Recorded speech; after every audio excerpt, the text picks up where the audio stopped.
Hey, good morning, Kentonine. I'm so glad you're here to share your story on your immigration journey. And I'd like for you just to introduce yourself and tell a little bit about your family background. What brought your family to the United States? And if you remember, what was that process like for you and your family? My name is Kentonine Clervil. I came to the States when I was about almost 10. Um, my parents brought me. From what I've been told, my parents filled out but my dad did all the documentation, and so I came under his name. My parents were not married. Um, well, they were married, but to other people, and um, and so he filled out for me, and it wasn't just me; it was me and my two brothers, and And where was so your family originating from? we came from Haiti, Okay.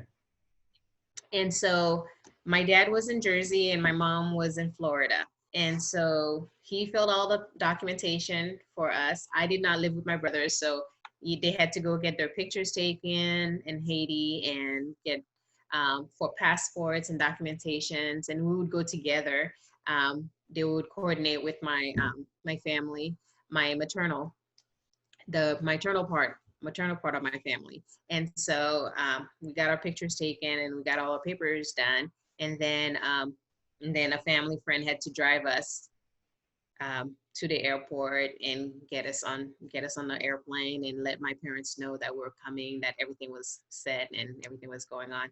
And then we got on the plane for the first time, me and my brothers. Um, How old were you and at that time? I was 9, almost 10. Okay. It was the summer before I turned 10. And so we got on the plane and we landed in Jersey.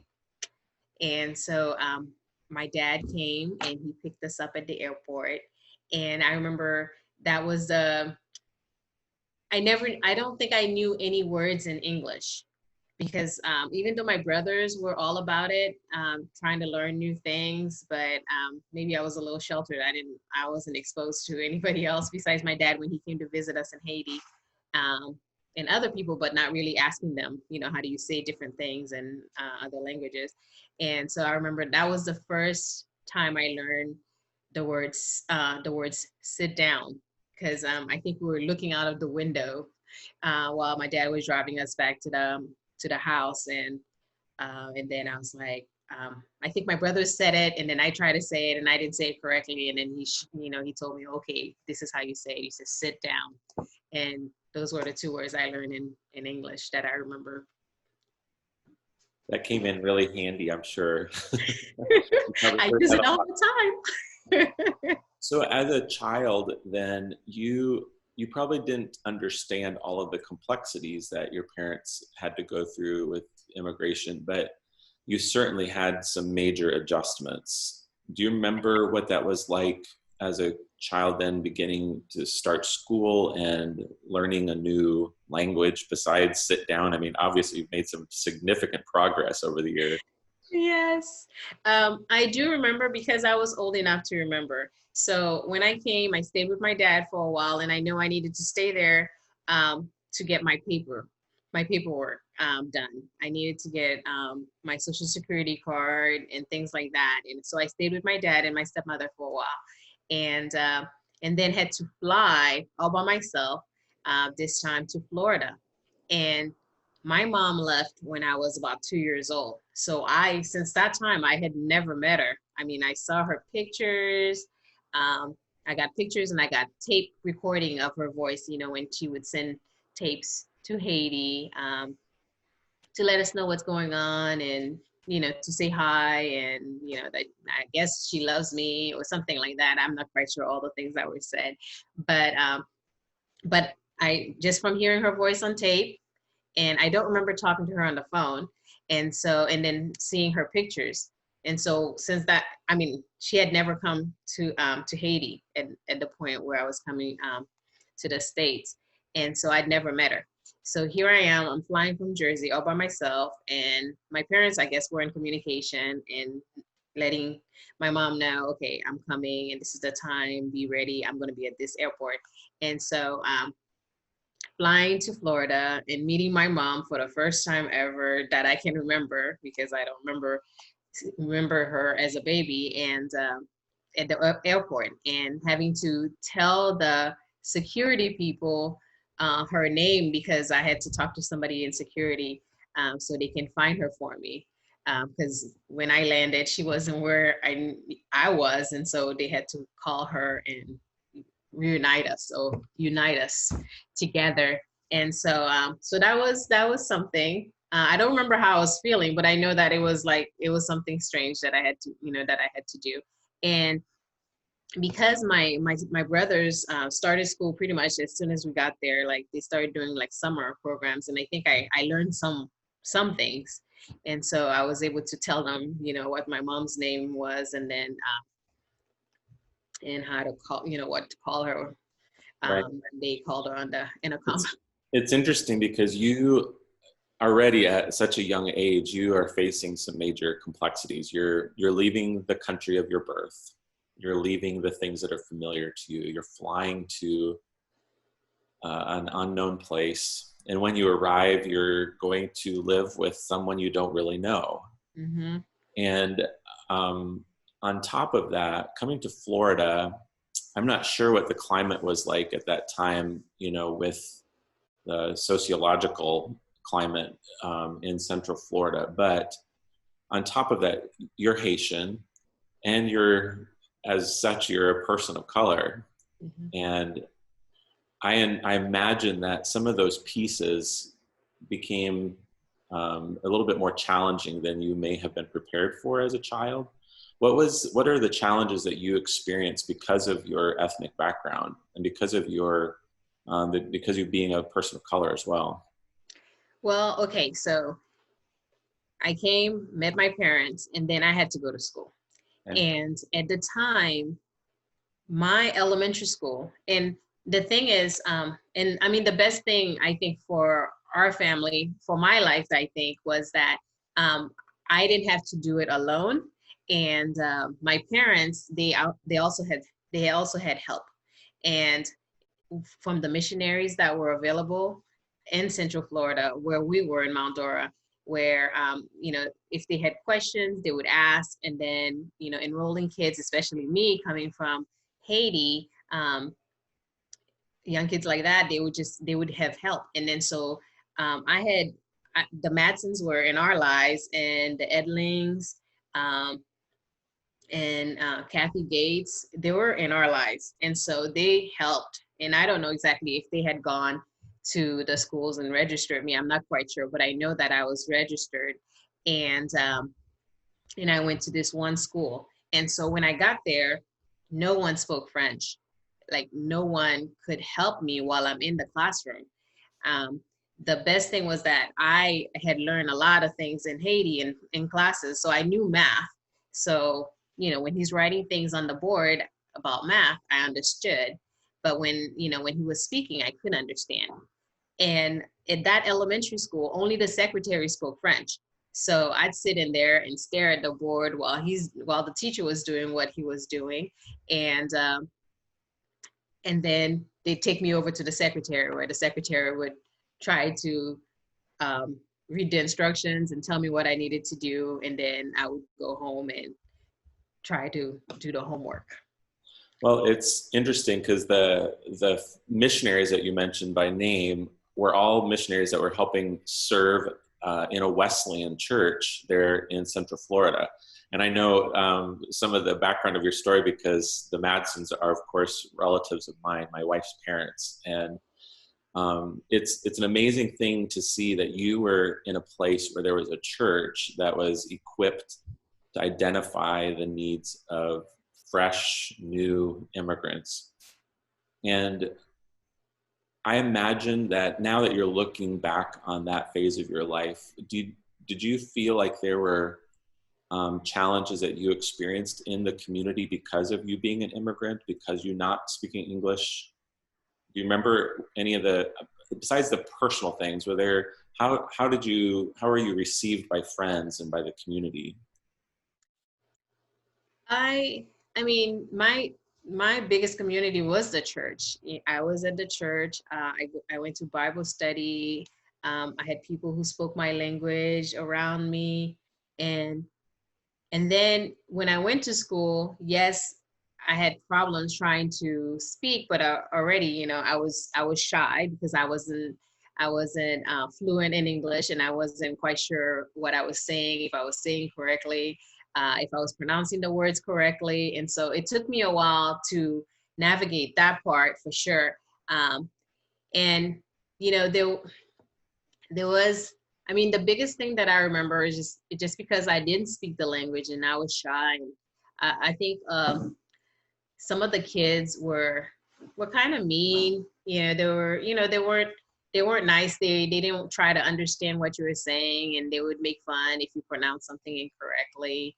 Um, but I think I was kind of cocooned, from it all, because the things that I was involved in, which was church and home, those were solid places, and I didn't have to worry about it. It's when I would go to school, um, that it became a problem. And I have to say that first elementary where the secretary was the only one that spoke French, um, that was just for a while. I didn't stay there that long, because we found out that there was another elementary school and they had the ESOL program, English for speakers of other languages there. And my teacher there, well, my secondary teacher, because I had three teachers.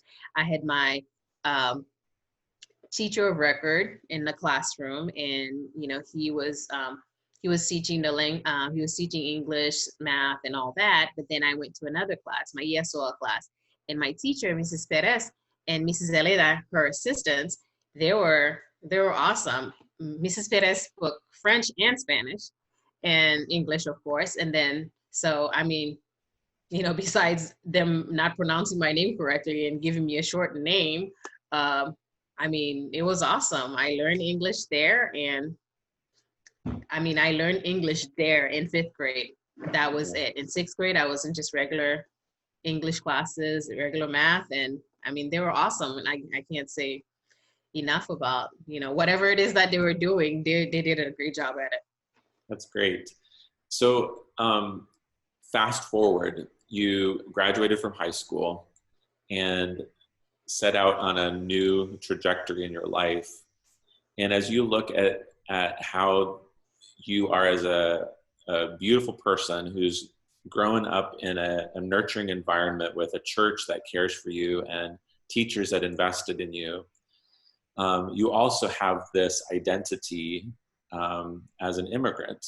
Mm-hmm. And with that comes certain advantages because you have a much broader worldview and a much wider experience. So tell us just a little bit about what you're doing now. What is your life passion? And how does being an immigrant, how does that immigration story kind of fit into how your life is right now? I think being an immigrant, I don't know if it's being an immigrant or, um, you know, um, knowing God, or, that his purpose and his love. You know, I think because they all make me who I am. And so I think it makes me value more, like I don't look at the cover, because I mean, when I was growing up in Haiti, I mean, I saw people who were Hispanic a few times, but you know, I didn't see anyone who was Caucasian that often. But coming here to the States, I met the missionaries, um, and nobody in that surrounding treated me differently. And so, um, but it was mostly the people. It was mostly the people who were Black like me, who were kind of rough, pretty much. Like, why do you speak like that? Or why do you speak so proper? Or um, you think you're better than us? And, and it's the people that surrounded, like it seemed like everybody had different views on different colors, or like if you're Hispanic, this is this, and if you're Black, this is this. But if you're Black American, this is this. If you're Black coming from other countries, this, you had different things.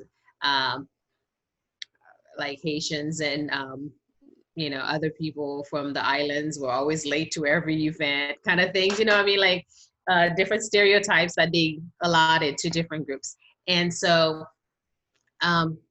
but I just knew that everyone was made in God's sight, and everybody had their own little idiosyncrasies, and I can't just like put them all together and say, oh, these people act this way, or because I knew that wasn't true of me, because I'm Haitian, and I might not like exactly what these people like, or and they're Haitians just like me. And so I think that in just being surrounded by different colors and um, different people just helped me know that, you know what, it doesn't matter where you're from. I want to help you. If you're lost, I want to show you, how to get there. If I figured out a certain thing, I want to share it with anybody who's in need of it. And so that's helped me in everything. Like I've always wanted to be helpful to people. Right. And so I was a caseworker, and then I became a teacher, and because like I wanted to help, because I knew like Mrs. Perez and Mrs. Madsen, Mr. Les. I mean, they were like teachers to me, and all the other teachers in my schooling, they were helpful.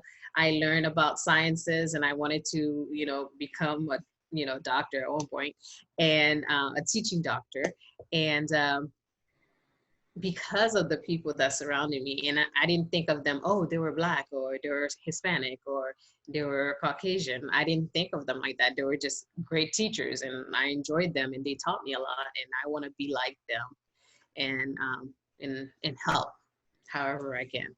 So you're a teacher now, and you're also a mom. Yeah. What are some of the things that you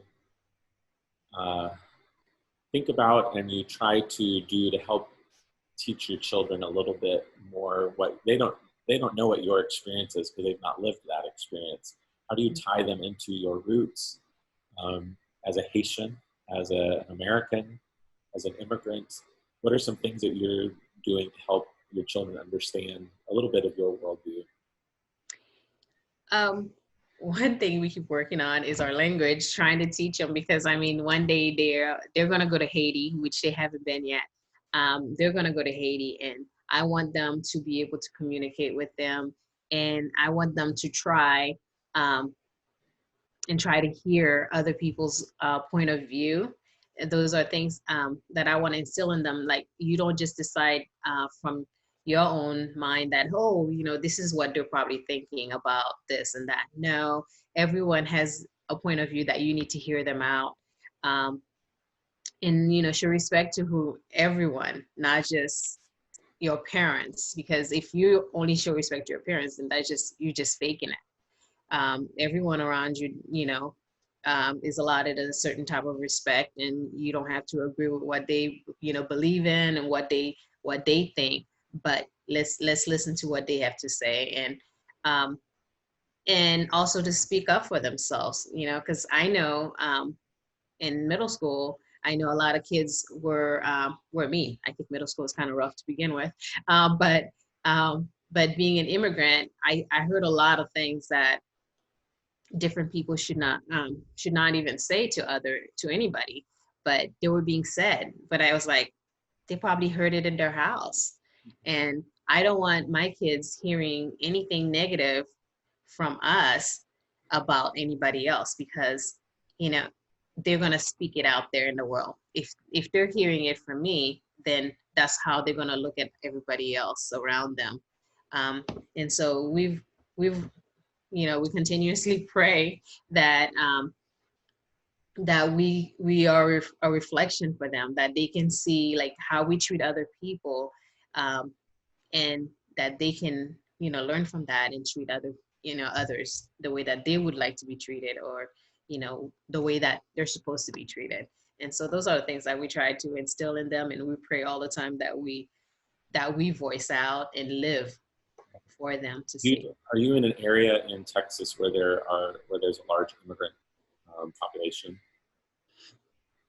Um, I think, I mean, Texas is right next to Mexico. And so we do have a lot of people who live here a certain time for a certain time of the year and then go back to Mexico. Um, and amazingly, I've heard that there are a lot of Haitians in Texas. Um, but I haven't been surrounded by that in San Antonio. So, but yes, I mean, there are a lot of people who are from Mexico here. I'm sure your ear is trained to hear French Creole. If you ever hear it, you'll know they're from Haiti. Yes, yes, yes, but not from them speaking English, because I know people say, "Oh yeah, there must be." It's a lie for me. I can't hear if you're from Haiti by you speaking English. But if you spoke Creole, yeah, oh yes. And then of course, if you have a flag in your car, I'm like, they're from Haiti. I can't. I'm like, man, there's somebody from Haiti in the grocery store. I don't know where they are, but that's pretty cool. So I mean, I did. I'm sorry. You have a new friend. Yeah, so I'm like, oh, there's somebody here. But amazingly, you can't find them in the store. What would you say are some of the misconceptions that people have in your community about immigrants? About immigrants. Um, they're coming to take our jobs away. Or I can understand what they're saying. You won't be able to read their names or pronounce their names. Um, I know that some crazy stuff that I heard about Haitians were like they eat certain animals, that people here wouldn't eat. Um, Is that true? no, I'm sure in every society there's like a group of people who do crazy stuff, and so yeah, I'm sure there's somebody out there who does that. So speaking of Haitian food, if you could have, what's the dish right now that you would crave that somebody would make for you that you would know you were in Haiti if you ate it? Oh my gosh. Um, so we have this thing called legume, and it could be just vegetable, plain vegetable. Like for me, I call it legume if it's like spinach. There's a spinach dish. We call it furry. And you put crabs in it, and you put shrimp and meat, and it's fantastic. So if I can have that with white rice and then sauce like bean sauce, or we call it sauce pois, um, that's like my favorite. I've always said, if anything, if that's my last meal, then I'd like to have that as my last meal. Um, and I mean, any legume with cucumbers and um, I can't remember all the pieces, carrots and all those things that they put in it. It's just awesome.